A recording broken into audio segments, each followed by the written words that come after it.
Okay, this demo is based on how telco operators can use MapInfo Pro to load data and analyze this data from, for instance, drive test systems. So first of all, in MapInfo Pro version 2021, we added the capability to open a number of different formats here. So from the drop down here, I can select vector files, and here I can use basically select the CSV file, hit open, and now I can specify how to open it. So there's some settings here so I can control how to load coordinates, for instance, from my data. In this case, I'm just gonna go on. Now I can change the styling information. So maybe I'm gonna change this maybe to just a red dot. I'm gonna check the coordinate system here as well. And in this case, it's gonna be British National Grid.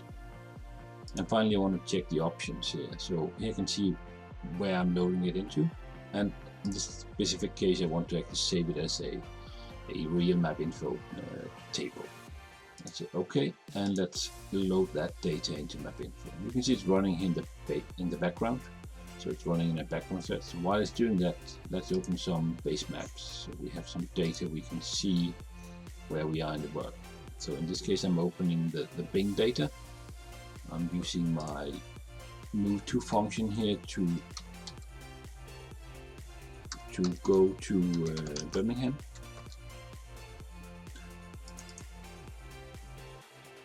And let's just wait a brief second for the data here to load.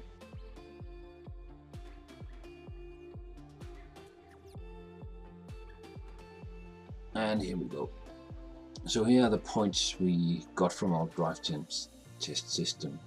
And just to make the data stand out a bit more against the base map, I'm going to change the color of it. So I select the layer, and from the style tab here I can just make it grayscale, so that way it doesn't really stand out too much. I can also use my info tool to inspect the data I have here. So if I click on some of the data points, you can see it holds information about what antenna it connected to, and also the value it actually got from that antenna. So you can see there's a lot of points here with a lot of data. We also have some where we don't have a set antenna ID. So in those cases, we probably don't want to use those in our analysis. So let's try to visualize the values that we actually got from our analysis here. So let's pan to the extent, and let's add a theme to our data. In this case, I'm going to use the region ranges. I'm just going to pick that one. So next, I'm going to use my drive test. I'm going to use the value column so that I can actually visualize the values that have been assigned to the individual points. And I'm just going to say OK here.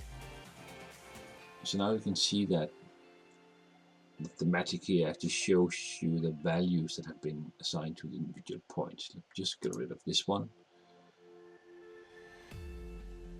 because you can see the same values over here. So maybe you want to focus on the high values, so you can turn off the low values. And here you can see where you've got a good result. Or maybe you want to focus in on the low values instead. Right.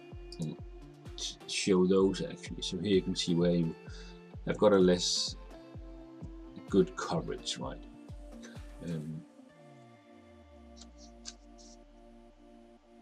Another thing you might want to do is actually query the data.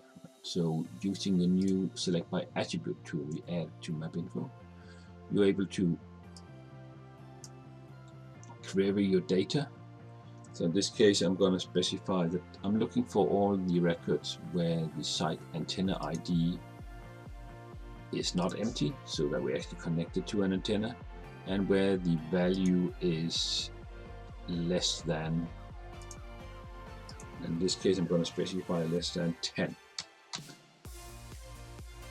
And now I want to specify, I want to add it to a map, and I want to show it with a red color here. I can also use this one to actually zoom to the extent of that map. I'm going to run my query,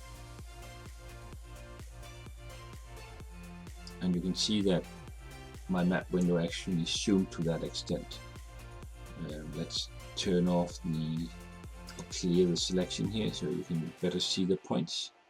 So these are the points that actually have the high values, and of course also make this a bit bigger, maybe say we want to make it 10 instead, so that it stands out a bit more against the other data set. So this is an area where we don't have really good coverage. The next thing you might want to do is, instead of just looking at the points, you can actually do an interpolation, so analyze the data across the individual or between the individual points you have here. So from the Raster tab, I can use the Raster tools inside MapInfo Pro to create an interpolation. I'm going to use the IDV option here to create my interpolation. I'm going to select my drive test dataset. I'm going to select my value column. Hit OK. And then I'm going to specify the units here as meters. And I'm going to specify a search distance of 100 meters. And the cell size will be 50 meters. Just going to call it Birmingham value and process. This is also running in the background, so while that's running, I could actually zoom out a bit more here in my map.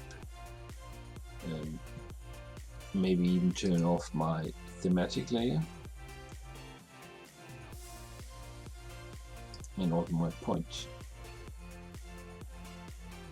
And now you can see these are my low values, and if I turn those off, you can actually see it seems that I also have some low values in that area in my grid, so they actually coincide, which they of course should.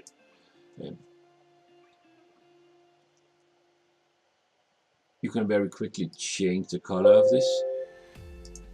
So if you select that and go to the style tab here, you can change it to a color where you have where is it, that one that I wanted to use. So you can actually see as I hover my mouse over the values, you can actually see that it changes instantly. That's the one. So here you can see the red values are the poor result, and the green are where I have a good coverage. Right? Next thing you want to do is you could compare this raster, right? So maybe this area isn't that populated, or maybe there isn't a lot of traffic here, right? So let's open another data set we have here. So in this case I have one called traffic for weekdays. So this grid gives me an indication of where is the high density of traffic, and if I select it here and go to my advanced color option,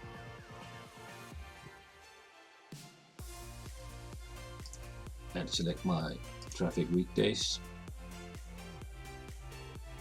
you can see that I've applied some click limits. So if I turn that off, you can see this is the entire grid with the traffic amount, right? So there's no traffic in here, but in all these other areas there's some kind of traffic, or at least it's nearby some traffic. But I want to focus on specific areas where there's a high level of traffic, and that's typically on the roads, right? So let's try to actually compare our coverage data with our raster data here.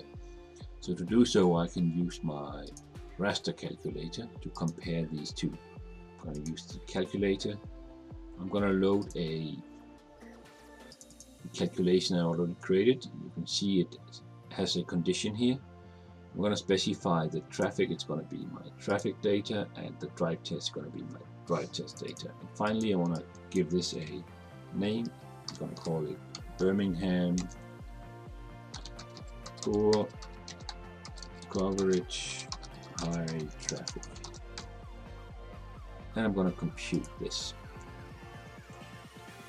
And now you can see, if I turn off those two grids, you can see that in this specific area up here I have poor coverage and high traffic. So that's probably an area I want to inspect this a bit closer to understand why is my coverage poor in this area, when I know it should be good because I have a high amount of traffic.